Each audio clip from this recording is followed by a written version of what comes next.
एकादशी का व्रत हमें कब करना है? वैशाख मास की कृष्ण पक्ष की एकादशी है, जिसे वरुथनी एकादशी व्रत के नाम से जाना जाता है। दोस्तों, वरुथनी एकादशी का व्रत करने से हमारे पूर्व जन्म के संचित पापों का विनाश होता है और आने वाले जीवन में खुशियां और संपन्नता आती हैं। तो यदि आपने अभी तक किसी भी एकादशी का व्रत नहीं किया है तो आप वरुथनी एकादशी का व्रत कर सकते हैं। ऐसा नहीं है कि आप लगातार ही करेंगे। आप 5 व्रत करके उसका उद्यापन करने के बाद फिर आप बीच में व्रत को छोड़ भी सकते हैं। एकादशी का व्रत पंच महाव्रतों में एक व्रत माना जाता है और सबसे पुण्यदायी व्रत है। और इस व्रत को करने का जो नियम है वो बिल्कुल आसान है, लेकिन 3 दिनों का नियम बताया गया है। सबसे पहले तो एकादशी व्रत का जो चुनाव होता है उसे हमें सही तरीके से करना चाहिए, हम गृहस्थ मनुष्यों को। इसीलिए कैलेंडर में आपने देखा होगा, जो हिंदू कैलेंडर होता है उसमें 2 व्रत अक्सर बताए जाते हैं, कि एक वैष्णव के लिए और एक गृहस्थ वालों के लिए। तो आपको गृहस्थ वाले व्रत को ही चुनना चाहिए, जैसे कि 10वीं युक्त एकादशी का चयन हमें कभी भी नहीं करना चाहिए गृहस्थ मनुष्यों के लिए। जो लोग मंदिर में रहते हैं, जो लोग साधु सन्यासी हैं, वो लोग 10वीं युक्त एकादशी का व्रत करते हैं, उनके लिए कोई उसका दुष्परिणाम नहीं मिलता है। लेकिन वर्ष 2025 में जो ये वरुथनी एकादशी है वह एक ही है, 2 दिनों की नहीं है, एक ही दिन की एकादशी है। तो आइए जानते हैं एकादशी तिथि की शुरुआत कब हो रही है, कब होगी समाप्त, 10वीं तिथि का नियम का पालन हमें कैसे करना है, पारण से पहले हमें किन किन बातों का ध्यान रखना है, और पारण के बाद हमें सबसे पहले भोजन में क्या खाना है, और सबसे अहम बात की पारण का शुभ समय क्या है। तो चलिए वीडियो की शुरुआत करते हैं।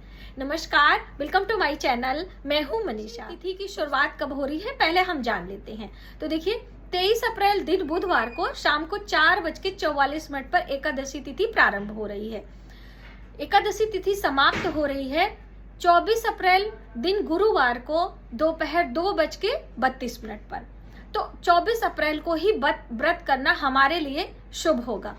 और आप 24 अप्रैल के दिन सुबह सवेरे सूर्योदय के साथ में आपको एकादशी मिल रही है, तो आप दिन भर एकादशी का व्रत करें।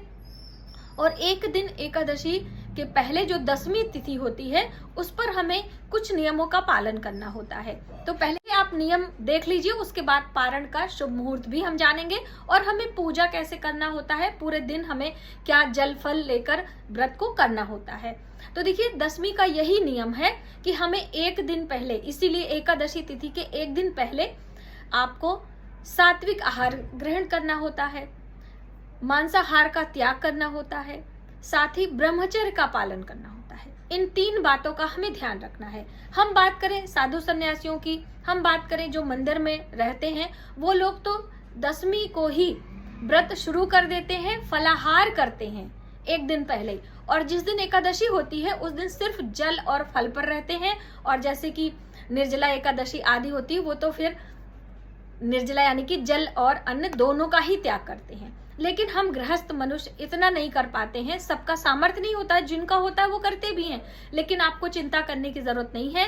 आप 10वीं तिथि पर सात्विक आहार, जिसमें प्याज लहसुन का इस्तेमाल ना किया गया हो, ऐसे भोजन लेकर चावल का त्याग करें, क्योंकि चावल में पापों का वास होता है। तो आप चावल एक दिन पहले से ही ना खाएं, ये भी 10वीं के नियम के अंतर्गत आता है। तो आपको ध्यान रखना है। और एकादशी पर जल और फल लेकर आप व्रत करेंगे जब तक आपका पूजा नहीं हो जाता है। सुबह सवेरे अपने नित्य कार्यों को निपटाएं, स्नान ध्यान करें, शुद्ध साफ वस्त्र पहने, भगवान सूर्य को 1 लोटा जल अवश्य दें। वैसे तो पूरे 12 महीने हमें भगवान सूर्य की पूजा आराधना करनी चाहिए। सूर्य ग्रहों के राजा हैं और सूर्य देवताओं में भी पूजे जाते हैं। और सबसे अहम बात, सूर्य प्रत्यक्ष देवता है, यानी हम सूर्य और चंद्र को देख सकते हैं। बाकी देवताओं को तो आप सिर्फ प्रतिमा में ही देख पाते हैं। तो इसलिए सूर्य को जल देना हमारे लिए बहुत ही पुण्यदायी होता है, हमारे स्वास्थ्य के लिए बहुत अच्छा होता है।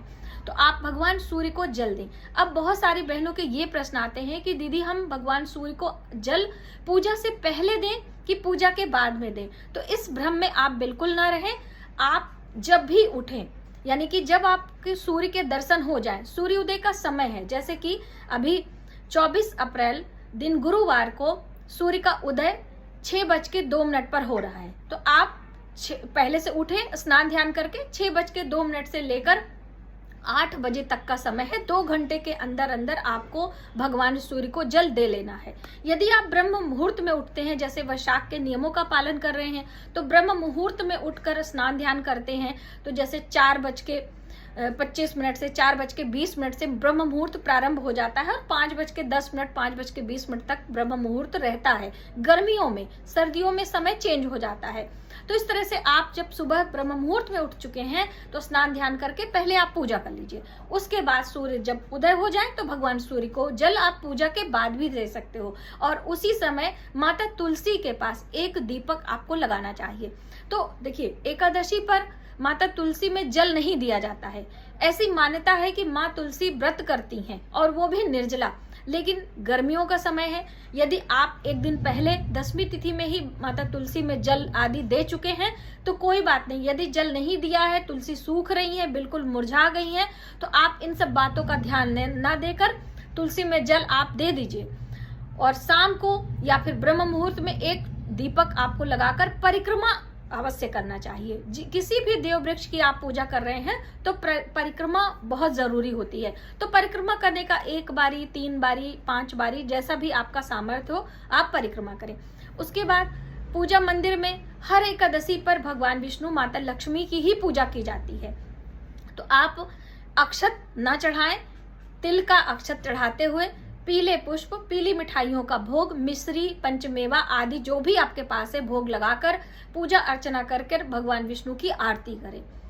क्षमा प्रार्थना करते हुए आप अपनी पूजा को संपन्न करें। उसके बाद आप जल, चाय, दूध जो भी लेना चाहते हैं आप ले लें। अब ये क्रिया आप कितनी जल्दी कर लेते हैं ये आपके लिए लाभप्रद है। ठीक है, आप एक नियम बनाएं, एक सिद्धांत पे चलें कि हम जब तक पूजा नहीं कर लेंगे तब तक कोई जल फल कुछ भी नहीं लेंगे। पूजा के बाद आपने जल फल आदि लेते हुए व्रत को करना है। लगभग 12-1 बजे तक आप ऐसे ही रहिए।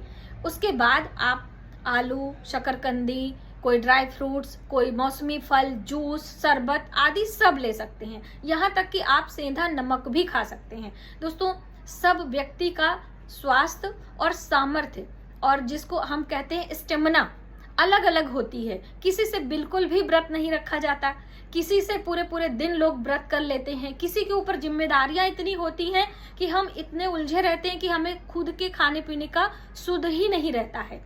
तो हम बात करें कि जैसे निर्जला एकादशी को भीमसेनी एकादशी व्रत के नाम से भी जाना जाता है। जैसे कि दोस्तों, पांडु पुत्र में जो भीम थे उनसे बिल्कुल उनकी क्षुधा उनको बर्दाश्त नहीं होती। उनकी जठराग्नि 24 घंटे तीव्र रहती थी, यानी उन्हें हमेशा कुछ न कुछ खाने को चाहिए होता था।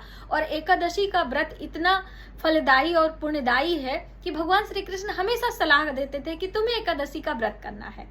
तो इसीलिए उन्होंने सिर्फ वर्ष में एक एकादशी व्रत किया था, वो भी निर्जला। तो पूरे वर्ष की एकादशी व्रत करने का पुण्य फल उन्हें मिला था। इसी प्रकार से यदि आप वरुथनी एकादशी का व्रत करते हैं तो आपको पूर्व जन्म के संचित पापों का विनाश होता है, आने वाली संतानें, आने वाला आपका जीवन सुखमय बीतता है और भगवान विष्णु की कृपा आपको प्राप्त होती है। तो ये तो आप व्रत और भोजन के बारे में कुछ जानकारी थी कि आपको क्या करना है। अब दूसरे दिन जब पारण का शुभ मुहूर्त है, तो देखिए, जब एकादशी तिथि समाप्त हो जाती है, द्वादशी प्रारंभ होती है, तो पहले के जो 3 से 4 घंटे का समय होता है वही हरिवासर का समय होता है। अक्सर बहनें पूछती हैं कि दीदी हरिवासर क्या है। तो जब एकादशी समाप्त होती है और द्वादशी प्रारंभ होती है तो 1/4 समय जो होता है वो हरिवासर का होता है। इसीलिए हरिवासर में व्रत के पारण का समय नहीं बताया जाता, यानी पारण करना हमारे लिए शुभ नहीं है। पारण का शुभ समय क्या है? तो 25 अप्रैल दिन शुक्रवार को सुबह 6:01 से लेकर 8:23 का समय पारण का है। इस समय आपको पारण करना है। तो आप पारण से पहले स्नान ध्यान करके भगवान विष्णु, माता लक्ष्मी को पूजा करें, अपने व्रत में हुई गलतियों को क्षमा प्रार्थना करें। उसके बाद एक थाली भोजन निकालकर आप ब्राह्मण के लिए निकालें। दक्षिणा अवश्य रखें, उसमें चावल, दाल, फल, मिठाइयाँ, सब्जियां, जो भी आपका बजट हो आप उस तरह से रखकर संकल्प ले लें ब्राह्मण के निमित्त, क्योंकि बिना दान किए आपके व्रत का पुण्य फल आपको नहीं मिलेगा। ठीक है, तो आप इस कार्य को अवश्य करें। और उसके बाद आपको पहला आहार, जैसे बहुत सारी बहनें पूछती हैं कि दीदी हम व्रत के बाद जो पारण करते हैं उसमें क्या खाएंगे, तो आप जो प्रसाद लगाया है तो प्रसाद भी फलाहारी है। आपने दूध से बनी मिठाइयाँ, पंचमेवे या फिर आपने मिश्री का भोग लगाया वो आप खा रहे हैं। साथ ही आप कुछ अनाज की चीजें खा ले, तो अनाज में जैसे पोहे खा सकते हो, मुरमुरा है उसको भी आप ले सकते हो, वो भी सात्विक ही रहता है। प्रार्थना करके थोड़ा सा मुंह में आप डाल लें, पानी पी लें, भगवान से क्षमा मांग लें। उसके बाद जब आपकी रसोई में भोजन बनता है तब आप उस भोजन को करें। बहुत सारे लोग ये भी पूछते हैं कि दीदी हम उस दिन एक ही समय भोजन करें, तो बिल्कुल आप दोनों समय भोजन कर सकते हैं। सात्विक आहार ग्रहण करें, इस बात का ध्यान रखें। ठीक है, तो बस इस तरह से आप इन 3 नियमों का पालन करते हुए एकादशी का व्रत करें। और रात्रि जागरण नहीं कर सकते हैं तो एक अखंड दीप एकादशी की रात्रि में अवश्य लगाएं। अक्सर हम हर वीडियो में आपको बताते हैं। तो इस तरह से एकादशी व्रत करके अपने पुण्य को प्राप्त करें, भगवान विष्णु की कृपा प्राप्त करें। आज की वीडियो में बस इतना ही। यदि हमारी जानकारी आपको थोड़ी सी भी हेल्पफुल लगे तो प्लीज वीडियो को ज्यादा से ज्यादा लोगों में शेयर करें। आने वाले वीडियो के लिए सब्सक्राइब करें। मिलते हैं एक नई जानकारी के साथ नए वीडियो में। तब तक आप अपने परिवार का ख्याल रखें। जय माता।